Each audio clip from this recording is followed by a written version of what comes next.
Here at the London Zoo is where Harry Potter first discovered his magical abilities. Now, the hunt for the right wizards was exhaustive. Thousands of children auditioned for the roles of Harry's best friends. In the end, the two children who landed the part had no professional acting experience. Knight to e5. With Daniel Radcliffe in place to play Harry Potter, the director then turned his attention to finding the right young actors for the roles of Hermione Granger and Ron Weasley. Queen to e5.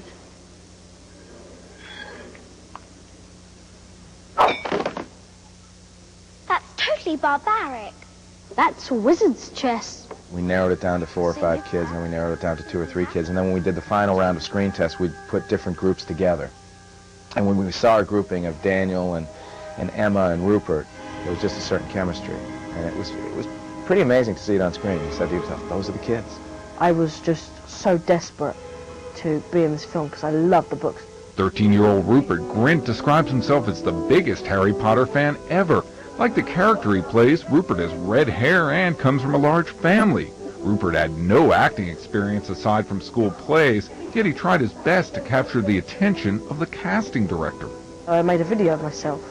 First, I dressed up as my drama teacher, who was a girl, so that was kind of scary. And then I did this rap song of how much I wanted to be in the film.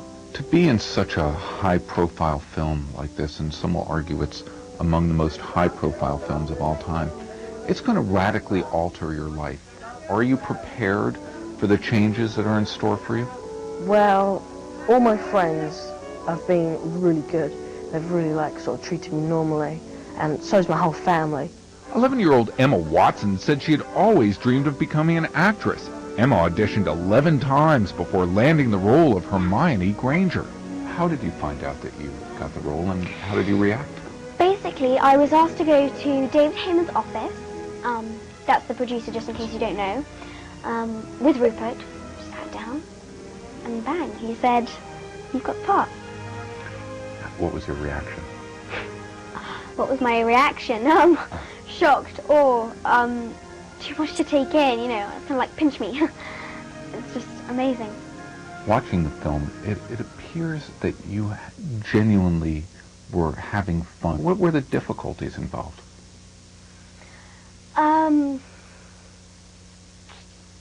You needed to have a lot of patience. It's not all glamour. It's hard work, actually. There's lots to do and lots to remember. When it came to the role of Rubeus Hagrid the Gentle Giant, there was never any question of who was perfect for the part. Robbie Coltrane was, I'd say, top of the list in my dream cast, and as I've said, I did get a lot of my dream cast, but absolute top of the list, Robbie Coltrane for Hagrid. I had a lot of long conversations with Joe Rollins on the phone about who Hagrid was and what his background was like, and I got a sort of psychological profile of him, which is it's interesting. I mean, it's kind of a weird idea playing a man who's half man, half giant, you know, although I'm partially there already, obviously. The amount of hype around this and the amount of free publicity around this film is really deafening. How is that added to your experience to be involved in something that is so highly publicized? It's kind of weird, to be honest, because every day in the papers I get something, and it starts to get a bit intrusive when they're hanging around the set and stuff. The important thing really is that it's true to the book, you know. Coltrane wasn't the only actor with a wealth of experience who was caught off guard by the enormous amount of hype surrounding the movie. You were going to be associated by a generation as this character. Are you prepared for that? Is that something you were looking forward to? No, not at all. It doesn't worry me. Maybe they won't recognize me. I won't have the beard and the long hair. At this point in your career, you can have whatever parts you so desire. Why was it important for you to take this role? Well, I read the script. I thought it was an amazing script. And if I did one, I had to do the whole lot. If Warner so choose to make the 7 books, I had to do the 7. I thought, I don't like that. That doesn't suit my personality at all. So my granddaughter, who's passionate Harry Potter, read in the papers that I wasn't going to do it. And she called me up. She said, "Papa, if you don't play Dumbledore, I'll never speak to you again." So I said, "Okay, I'll do it." Mr. Potter, our new celebrity. Tell me, what would I get if I added powdered root of asphodel to an infusion of wormwood? You don't know? Well, let's try again. Where, Mr. Potter, would you look if I asked you to find me a bezoar? I don't know, sir. And what is the difference between monkshood and wolfbane?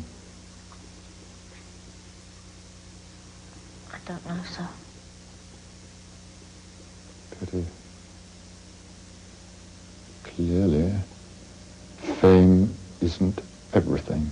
Harry Potter could turn out to be the biggest movie of their careers. With that in mind, the seasoned actors had some advice for the kids who were just starting out. I have given them a lot of advice, yeah. The really important thing is just to make sure you put a steel shutter down between the parts of your life that you don't want to talk about and the parts of your life that you do, and make sure you never, ever cross it. I'm going to stick with my friends, stick with my family, stick with my home, and just try and lead as normal a life as I can. Do you feel like a movie star now? Not really. I don't really. I don't know. But that would be cool if I did. Stay tuned, Muggles. Up next, a lesson in the language of wizards. Quidditch is this game where Harry Potter and his friends are in brooms.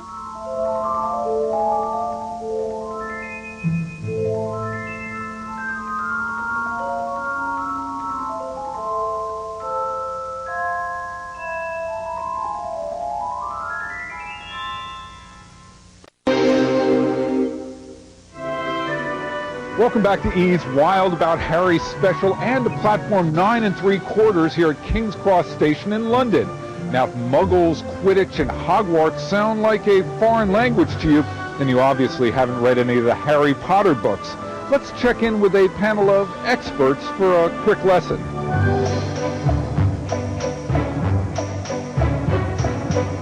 Hi, my name is Casey of the 5th grade at Hollywood Little Red Schoolhouse. Me and my schoolmates will help educate you about Harry Potter. What's Hogwarts?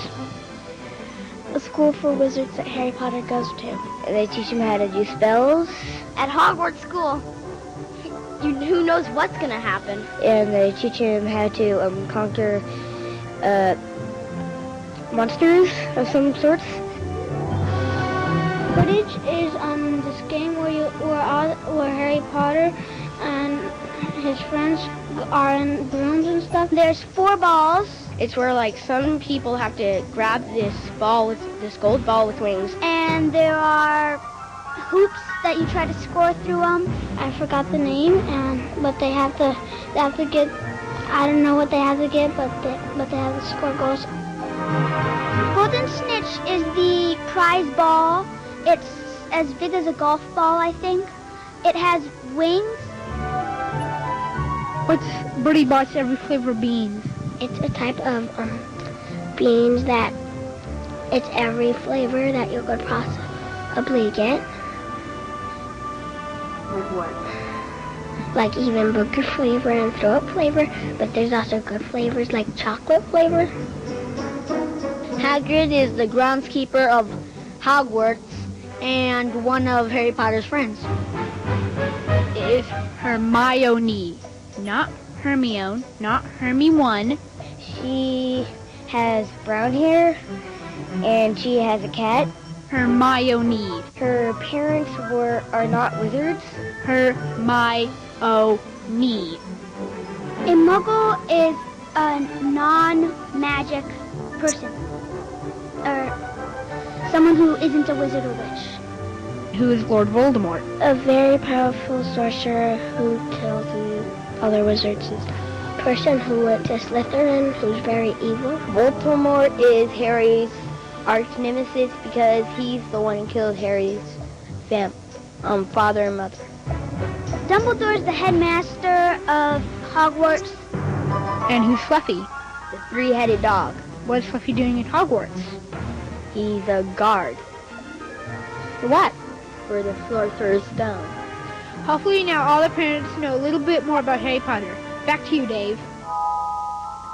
Coming up, the books that started it all and the spell they cast on young readers. The only thing that was the third one, I started auditioning, so I was already Harry Potter fanatic. Well, I read the first book 7 times, and the second and the third, but I read those 2 6 times, and the 4th book I read twice